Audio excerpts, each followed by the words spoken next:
What's up, guys? One Koala Man here, bringing you guys episode number 9 of our fairy tale reviews. And this episode was honestly probably the first filler episode of the series so far. But anywho, let's get this underway. So to start off this episode, we're introduced to two new members of Fairy Tail, and that is Bisca, who's a cowgirl looking female, and Alzak, who's another cowboy-looking guy. And honestly, I don't know anything about these chumps. We don't know anything about what they can do yet, but apparently they were sent off on a scouting mission to try and find the squad, along with Makarov, so he's going to be part of the squad for right now. And they were looking for the squad, and they couldn't really find anything except for footprints, so they go back to the village, and they're talking with Mira Jane, and she's kind of worried because they've been missing longer than they should have been missing. So, I don't know where they could be, and I hope they're okay. So, we go from Magnolia, where the Fairy Tale Guild is at, and we go to a place called Web Valley. And Web Valley is pretty much a place with, a bunch of cracks in the ground. It's very deep, very treacherous area, and that is where the squad is. And apparently they got lost because, well, their first mistake was they're following Happy around. Happy's a cat. Why are they following a cat around? But never mind. And they're lost, and they're hungry.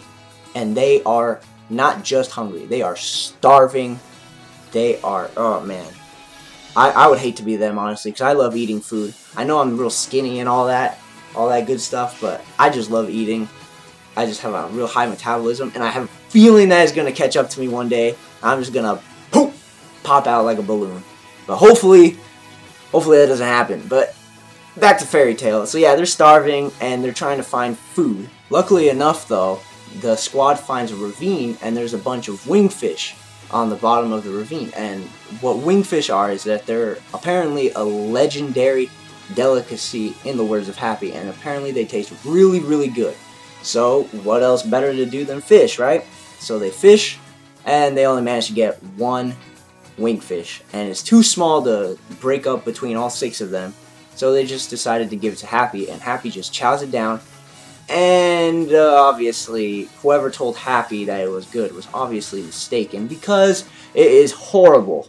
So after the whole wingfish debacle, they get lost again, but they managed to find a village out in the middle of this Web Valley area. And this village, seems to be like a legit place, except for one thing. And that one thing is that it is completely abandoned. There is nobody in that village. So the squad decides to split up and, search for clues like Scooby-Doo does. And Natsu, Gray, and Lucy find a house. And so they go inside of it, and there's there's some plates of bread, and like fresh pieces of bread. There's like a coffee mug with, hot fresh coffee or whatever kind of liquid is in said coffee mug. And Natsu, of course, wants to eat it all because he's super, super hungry. And Urza comes in and says, "Natsu, don't you dare touch that food. Don't you eat it." And so she says, "We still gotta investigate this place." So Lucy, Natsu, and Gray, and Happy, of course, go on to do their own thing, and they go across into like a mushroom field, and there's like a bunch of mushrooms. So Natsu, Gray, and Happy decide to eat mushrooms, and mushrooms like pop out from their head, from the top of their head, and it's just weird because I don't know, it's just very, very odd because they eat the mushrooms and the mushroom pops out, but whatever. So after the whole mushroom incident with Natsu, Gray, and Happy, sorry if I'm kind of clueless, guys. This episode's just super weird. But back in the village, Urza and Makarov are investigating, and they see some seams in the ground, like super straight cracks, and they hear a weird noise, and as does the other part of the squad, and they find out that this village is a bunch of monsters, and it's just weird. There's no other way to explain it. It's just a weird episode, and what they have to do with these monsters is first, of course, beat them, and secondly, they want to eat them. So they gotta beat them and eat them. I guess that's their motto for the day, but it's just weird. Honestly, guys, this is just a weird freaking episode.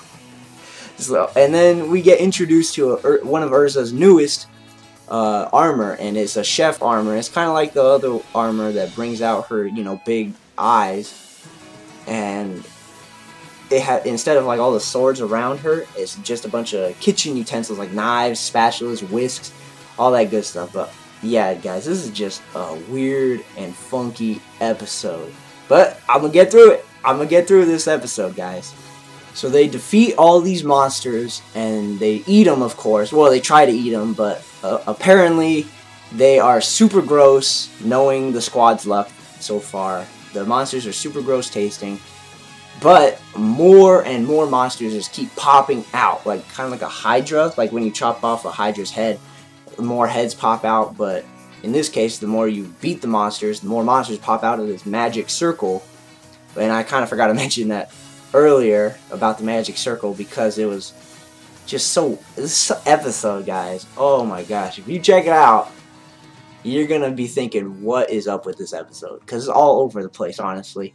But then they fall into the circle, and then they're brought back like an hour or so later, and they're walking down, and you know, Natsu and Gray are still starving. Well, everybody's still starving, and Makarov is talking to Urza about, you know, what just happened, because apparently when they were falling down in the magic circle, Makarov managed to save them. We don't know how.